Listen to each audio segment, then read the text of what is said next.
Without further ado, I'll take us to our next speaker, who is the Education Officer for the Young Communist League. Eben Williams, please give him a warm welcome.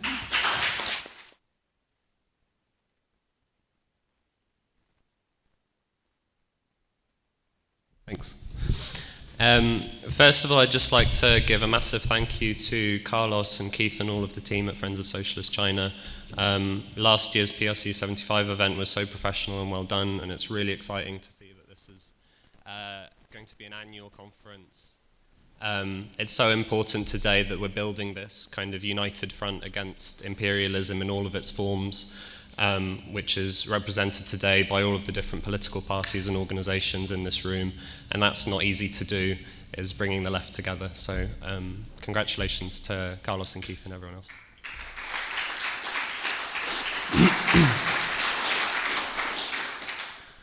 So in my day job, I'm a Chinese translator, and it just so happened that when I was invited to speak on this panel about the construction of Chinese socialism and eliminating poverty, that I was actually translating an article by a Chinese academic at the Institute of Chinese Marxism in Shanghai for Iskra Books, who have a fantastic journal called Peaceland Bread. I think it's sold out, unfortunately, but this will hopefully be appearing in a later edition next year. It was very interesting. I'm just going to read a passage from it until I go over time, and then I'll stop. So I'm just going to read it verbatim. Theoretically speaking, socialism is not being constructed in China on the exact same basis envisioned by Marx and Engels and fully expanded upon in Capital. Instead, it has been reached directly under conditions where capitalism has not fully developed, where political power was seized through revolution at the appropriate historical moment, and where the Cordine forks of the capitalist system was leapt across, with Cordine forks being the term Marx used to describe the problem of a potential future socialist society attempting to skip over the capitalist stage after a proletarian revolution, in his prophetic wisdom. At first, this form of socialism could not have even qualified as the lower stage of communism, and this determined the relatively long period of time which China would have to spend under this socialist system in order to complete its historical mission and achieve the modernization which should have already been completed during a capitalist stage, and during which it would gradually close the gap in development with the advanced nations of the world. This stage is the so-called primary stage of socialism, and this is what the article is all about, and it goes into some fantastic detail about how this theory developed and where it's taking us into the future. Facts have repeatedly shown that for a relatively economically and culturally backward country like China, there is still a long way to go from first establishing the socialist system to building socialism itself. Likewise, it has been a relatively long process for successive generations of Chinese Communist Party leaders to develop their own understanding toward this question. After the establishment of the new China, and particularly around the 8th Communist Party of China National Congress, Communist Party members had a sober awareness of the historical position which they found themselves in, and made a deliberate attempt to shatter any superstitions about the need to follow the Soviet model of socialism dogmatically.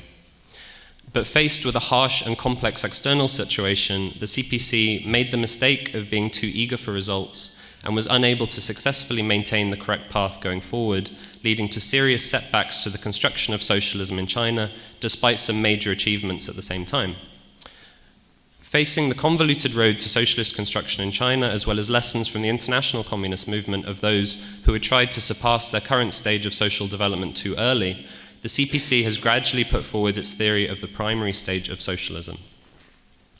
On the basis of analyzing the concrete national conditions of China, the 13th National Congress clarified its basic understanding of the theory of this stage, stating that the primary stage of socialism does not refer to an initial stage that every country will go through upon entering socialism generally, but refers to the particular stage that China must go through when constructing socialism under the conditions of backward productive forces and an underdeveloped commodity economy.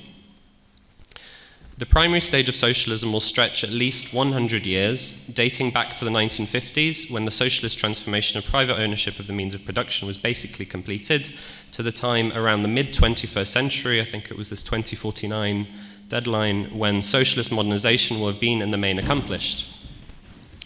During this stage, the principal contradiction in society, and the wording for this has developed over time, and that's interesting in of itself, but originally it was formulated as the contradiction between the ever-growing material and cultural needs of the people and backward social production.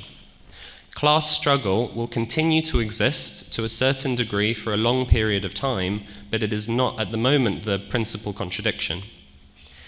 To resolve the principal contradiction of the current stage, the primary task is to energetically expand the commodity economy, raise labor productivity, and gradually achieve modernization of industry, agriculture, national defense, science, and technology.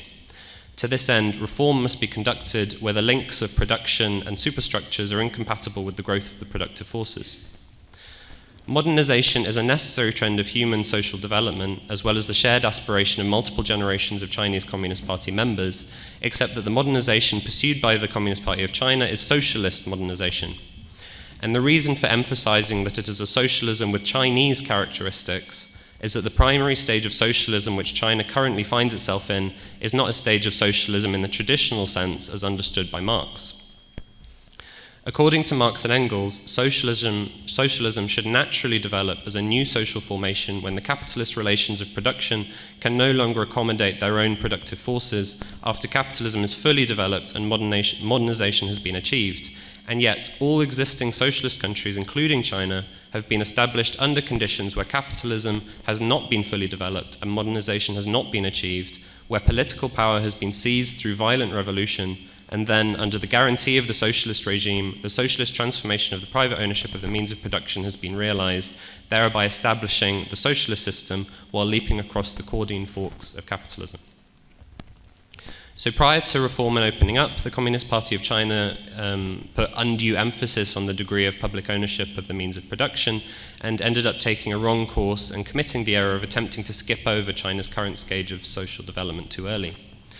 But since reform and opening up, the CPC has liberated its thinking and sought truth from facts, upholding reform internally and opening up to the outside world, eliminating institutions and mechanisms which hinder the development of the productive forces of society, thereby achieving the great leap of the Chinese nation from standing up to growing rich. However, at the same time, the difference between socialism and capitalism has been to a certain extent concealed under the banner of modernization, and a series of problems and phenomena that are clearly contrary to socialist principles had also emerged in society. But since the new era, the Central Committee of the CPC, with Comrade Xi Jinping at its core, has always emphasized the socialist nature of the Chinese road, continuing to follow the basic principles and core values of socialism in drawing up the blueprint for China's modernization drive, and always inserting socialist elements into modernization, leading the way to building a great modern socialist country in all respects, and striving to promote an organic unity between socialism and modernization. During the new era and the new stage of development, when the strategic goals of the two-step strategy for development have been completed, one after another, and a great modern socialist country has been built, this will signify the completion of the primary stage of socialism, thereby starting the advance to a higher stage of socialism. By then, China will not only have achieved unity between socialism and modernization, solving the problems that Marx, Engels, and even Lenin failed to systematically answer, and that no subsequent socialist countries have provided scientific answers to, but will also have unified the two major tasks of socialist modernization and the great rejuvenation of the Chinese nation, solving the problem of the relationship between the international and the national in the socialist movement. The implications of this are not only to provide another option for the path to modernization for the vast number of developing countries, including other socialist countries, but also to present a new solution to the problems of modernity for developed capitalist countries like ours, that is, the socialist road out. So that's just a bit of a taster, but you can see the full article in a later edition of Peaceline Bread. Please check it out, and please support Iskra Books because they do fantastic work.